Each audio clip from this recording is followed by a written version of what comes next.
Croissance rapide, urbanisation effrénée et démographie galopante, le secteur du logement vit sous un rythme exponentiel. Né d'un déséquilibre entre l'offre et la demande, la crise du logement est un défi majeur à Djibouti. Le déficit est d'ores et déjà important. À cela s'ajoute une croissance démographique doublée d'une urbanisation à un rythme effréné. L'on dit que 2 Djiboutiens sur 3 vivent dans la capitale.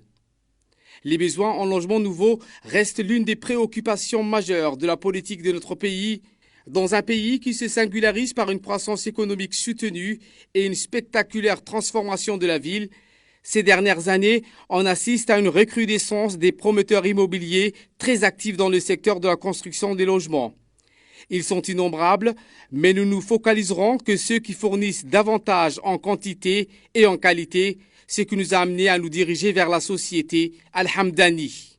Dès son installation au pays, le groupe Al-Hamdani s'est lancé à la construction des projets résidentiels, et ce, à un rythme soutenu. Nous avons mis en œuvre les premiers projets dans les quartiers BK12, à savoir les projets Raouabi Djibouti, composés de 258 villas. Environ 200 villas ont été déjà construites pendant les premières 2 phases, tandis que la 3e phase est toujours en cours de construction. Ce groupe privé a opté à une politique de logement dite vente immobilière auprès de la banque. Pour l'acquisition d'un logement, nous allons voulu savoir si un Djiboutien lambda issu de la classe moyenne peut s'octroyer un logement auprès de ce groupe.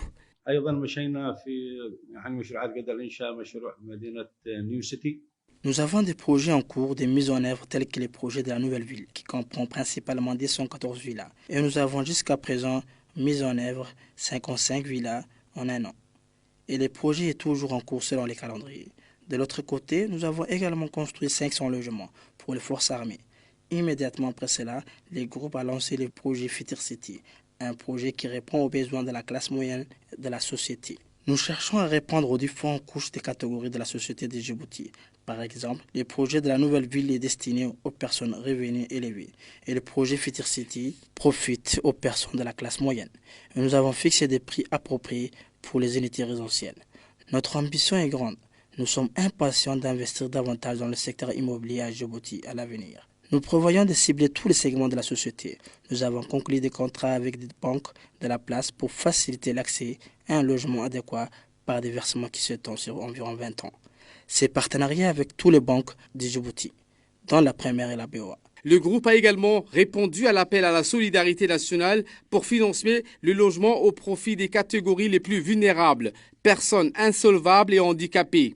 En ce sens, la société Al-Hamdani a contribué à la construction des logements au profit de ces catégories de personnes à la cité Nassib. Suite à un partenariat avec les forces armées djiboutiennes, le groupe a également réalisé la construction de 572 maisons, toujours à Nassib.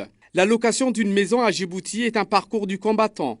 Le coût du loyer est très élevé, d'autant plus que le locataire est soumis régulièrement à une augmentation incessante du prix du loyer conséquent, comme nous l'affirme ce père de 4 enfants. Pour lui, la politique de logement de ce groupe privé, qui est la vente immobilière auprès des banques, c'est une aubaine pour devenir propriétaire. C'est une alternative intéressante pour les gens qui n'arrivent pas à constituer ou à épargner des fonds propres pour l'acquisition d'un habitat. C'est un mode d'acquisition destiné au logement.